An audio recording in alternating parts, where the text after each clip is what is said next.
देखेंगे उस टीवी को। परंतु यदि हमें गाने सुनने की कुछ भी तो वो हम बिना देखे भी हम सुनकर उसका आनंद ले सकते हैं। इसी तरह से परमात्मा का दृश्य है। यदि हम उनको देखने का हमारे पास समय नहीं है, हम हमारे काम में हमारे पास इतनी व्यस्तता है, तो हम उसका सिमरन कहते हैं, झाड़ू लगा रहे हैं, ऑफिस में जा रहे हैं, कुछ भी कर रहे हैं, दुकान पर बैठे हैं, परंतु उसका सिमरन का उसकी याद को हमेशा करते रहे। जब उसकी याद में हम इतना डूब जाएंगे तो हम स्वयं में उसको पा लेंगे। परमात्मा का बड़ा होना है। कहते हैं कि बुद्ध ने तो ध्यान से परमात्मा को पाया, बुद्ध ने ध्यान से परमात्मा को पाया, गुरु नानक ने गीत गा कर परमात्मा को पाया, और मीरा ने तो प्रेम से पा लिया। मीरा जी कृष्ण की भक्त रही है, परंतु आगे चलकर उनको भी अपने गुरु रविदास जी को बनाना पड़ा, क्योंकि कहते हैं हर किसी के संदर्भ में अलग अलग बातों का उल्लेख है। वो कहते हैं मीरा कृष्ण जी में समा गई, कहीं पर उल्लेख है कि उनके गुरु रविदास जी हुए। तो हम सोचेंगे जीवन में कोई भी परमात्मा को किसी भी प्रकार से पा सकता है। कोई राम राम कहकर पा सकता है, कोई श्याम श्याम कहकर के पा सकता है, मगर जिस समय उसको पा लिया, जिस भी नाम से उसको पुकार के हमने पा लिया, क्योंकि पाना क्या है, अपने अंदर पाना है। यदि हमको राम को पाना है, सीता को पाना है, कृष्ण को पाना है, जिसको भी हमें पाना है, उस शंकर भगवान को पाना है, जिस भी देव को हमें पाना है, क्योंकि अभी हम इस स्थिति में नहीं है। हम सिर्फ परमात्मा को सोचते हैं कि उनका ये रूप है, परंतु वो रूप नहीं, वो निराकार है। हम जिस भी लेवल पे हम जिसको भी पाना चाहते हैं, हम उसको जब सच्चे हृदय से पुकारते हैं, उसको कहीं बाहर न ढूंढो, उसको अपने अंतर में ढूंढो। जब अंतर से पा लिया, जब अंदर से पा लिया, तो हम बाहर के सभी अर्थों को समझ जाएंगे, उन सभी व्यर्थताओं को जान जाएंगे, क्योंकि अंतर में तो एक है, अंतर में तो सिर्फ एक है, एक वो ईश्वर, एक वो परमात्मा। जब उस मिठास को हमने पा लिया, कहते हैं हमने चीनी को खा लिया, तो चीनी को खाने के बाद चीनी से बने सभी पदार्थों को हमने जान लिया कि सबके अंदर चीनी है, तो उसका स्वाद ये होगा, उसमें मिठास का ये अंश होगा। तो परमात्मा की, ईश्वर की वो परम भक्ति करनी बहुत आसान है, सिर्फ अपने आप को उसके लायक बनाना है। और लायक बनाना किस प्रकार है? सिर्फ उसका प्रेम से भजन सिमरन करना है।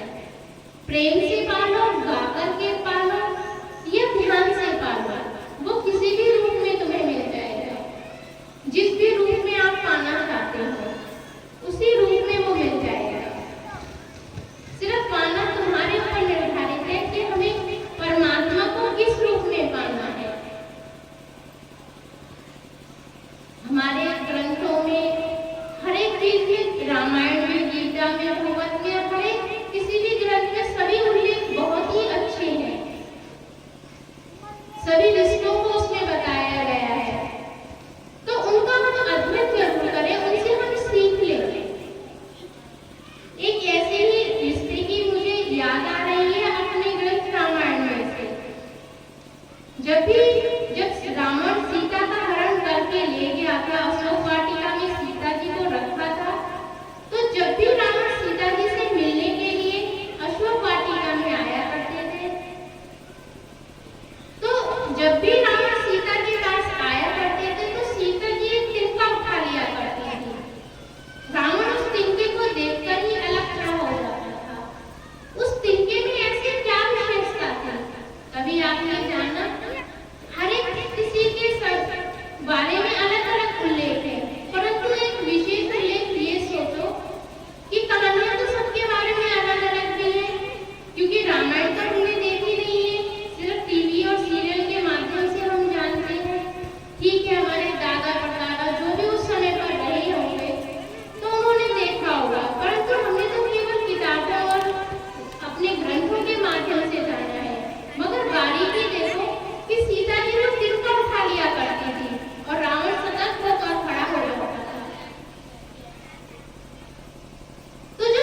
सीता जी थी वो जनक की पुत्री थी, परंतु उनका जन्म भूमि से पैदा हुई थी।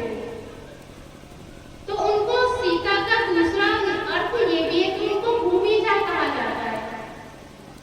जब सीता जी भूमि से उत्पन्न हुई थी और वो तिनका भी भूमि से ही उत्पन्न हुआ था, तो तिनका सीता जी का भाई हुआ, तो सीता उनकी बहन हुई। तो सीता उस तिनके को उठाकर अपने भाई की उन्हें याद दिलाती थी कि पहले मेरे भाई से तो निपट, पति से तो बाद में निपटना। तो पहला रिश्ता उन्होंने क्या बताया? पहला रिश्ता उन्होंने बताया कि तिनका मेरा भाई है। तो भाई और प्रेम का, भाई और बहन का पहला प्रतीक क्या हुआ? पहले प्रेम करना किससे सीखा? पहले गोद में आए माँ से, तो माँ से सीखा। फिर रिश्ते की भी इसमें बात है, फिर रिश्ते में भाई मिला, पति और पत्नी तो बाद में जाकर के बनते हैं, और वो जीवन के अटूट रिश्ते हो गए हैं, क्योंकि अब उसने भाई बहन सबके रिश्तों को खत्म कर दिया है। तो सीता जी ने कहा कि पहले मेरे भाई से तो निपट, पति तो बाद में आएगा। तो रावण उस तिनके को देखते ही अलग हो जाता था। तो इन कहानियों के माध्यम से भी हम अपने जीवन में परिवर्तन ला सकते हैं कि बहन और भाई का क्या रिश्ता है। तो ये जो भी हमारे जीवन में कहानियां हैं, जो भी हमारे ग्रंथ हैं, वो हमें कुछ न कुछ सीख देते हैं। उनसे हम सीख लें, उनसे हम जाने और पहचाने कि हमें अपने जीवन में कैसा परिवर्तन लाना है। यदि आप सभी अपने जीवन में कुछ न कुछ करना चाहते हो, हर एक रिश्ते में कुछ न कुछ अपनाना चाहते हो और परमात्मा को पाना चाहते हो, तो पहले सीढ़ी कदम परमात्मा की तरफ बढ़ाना चाहते हो, तो अपने सभी रिश्तों को, अपने आसपास के सभी रिश्तों को सुधारो। और परमात्मा तो दूसरी सीढ़ी में तुम्हारे पास ही खड़ा है। परमात्मा तो दूसरी सीढ़ी में तुम्हारे पास ही खड़ा है। तो परमात्मा को पाने के लिए पहले अपने सभी रिश्तों में सुधार करो, सभी रिश्तों को सही करो।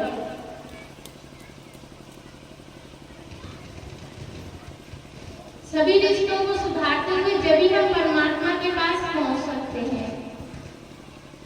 अपने जीवन में जो भी तुम बदलाव लाओगे वो तुम्हारे लिए ही अच्छा होगा।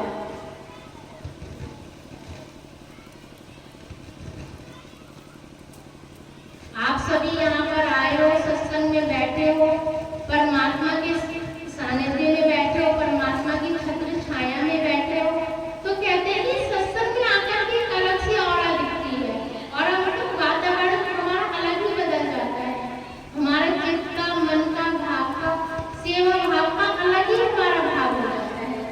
यदि हमें कोई चीज छोड़नी है तो हम यहाँ पर आकर के उसको छोड़ सकते हैं, उसको त्याग कर सकते हैं। यदि हम अपने अंदर प्रण करें कि हम इस चीज का आज से त्याग करेंगे, जो भी गलत चीजें जिसको भी छोड़नी है उसको आज हम यहाँ पर दान कर दें, कि हम यहाँ पर दान कर देते हैं और हम इस चीज को छोड़ देते हैं। परमात्मा को पाना बहुत सरल है। सरलता परमात्मा की सोचोगे वो हमारे भीतर में है और उसको भीतर से ही हम पा सकते हैं। अपने अंतःकरण से ही उसे हम जान सकते हैं और पहचान सकते हैं। अनेक कहानियों के माध्यम से, अनेक सत्संग की अच्छी बातों से हम अपने जीवन में परिवर्तन ला सकते हैं। यदि हमें परमात्मा को पाना है तो पहला माध्यम है हम अपने सभी रिश्तों को सुधारें।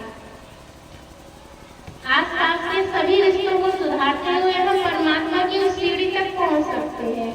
जिसने भी नाम दान लिया है, जिसने भी परमात्मा को जाना है, जो भी भजन सिमरन करते हैं, तो पहले तो हमें जो भी भजन सिमरन करना है वो हम देखें। हमें अपने पहले 5 इंद्रियों को अपने काबू में करना है।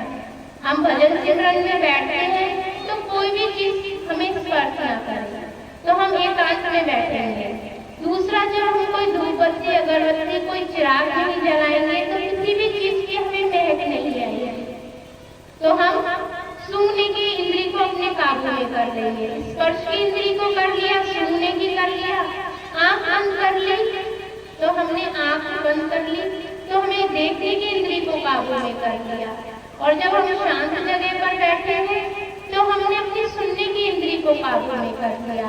और जब हम चुपचाप बैठे हैं, हम कुछ चीज को खा नहीं रहे हैं, तो हमने अपने चक्षु की इंद्री को अपने काबू में कर लिया। जब हम इन पांचों इंद्रियों को काबू में कर करके स्थिर होकर के हम बैठते हैं और परमात्मा का भजन सिमरन करते हैं, तो पहले तो हमें अपने शरीर को स्थिर करना है। स्थिर करते हुए जब हमारा शरीर धीरे धीरे शून्य सा पड़ने लगेगा, स्थिर होने लगेगा, तो हमें अपने आप से हल्का सा महसूस होने लगेगा। जब हल्का महसूस होने लगेगा तो हमें कुछ चीज ऊपर से उठती हुई नजर आएगी। तो उठ क्या रही है? हमारी आत्मा। मगर अभी हमें उस स्थिति में आना तो पड़ेगा, तभी तो हम परमात्मा को पा सकेंगे, तभी तो उनके दर्शन कर सकेंगे। बस उसको तो स्थिरता चाहिए, हलचल नहीं चाहिए। एक बार हलचल के इसी माध्यम से मैं तुम्हें समझा रही हूँ कि परमात्मा हलचल में नहीं मिल सकते। महात्मा बुद्ध जा रहे थे, उन्होंने अपने शिष्य आनंद से कहा कि उस झरने से जल लेकर आओ जहाँ से अभी हम चलकर आ रहे हैं। शिष्य ने कहा तो वो पानी तो बड़ा गंदा था, मगर महात्मा बुद्ध कह रहे हैं, तो वो उसी झरने से पानी लेकर के अपना जो भी उनका कमंडल था वो लेकर के गए। उधर आनंद ने देखा, आनंद महात्मा बुद्ध के शिष्य, जब उनके आनंद ने देखा कि वहां से जो बैलगाड़ी अभी निकल कर गई है, जो भी कूड़ा कचरा है पानी के ऊपर आ गया है, पानी बहुत गंदा लग रहा है। अब आनंद दोबारा से महात्मा बुद्ध के पास आ गया और उन्होंने कहा कि पानी तो बहुत गंदा है, मैं कैसे लेकर के आऊं? महात्मा बुद्ध ने फिर कहा, जाओ आनंद, वहीं से पानी लेकर के आओ। वो दूसरी बार गया, फिर भी पानी गंदा था, फिर लौटा। फिर महात्मा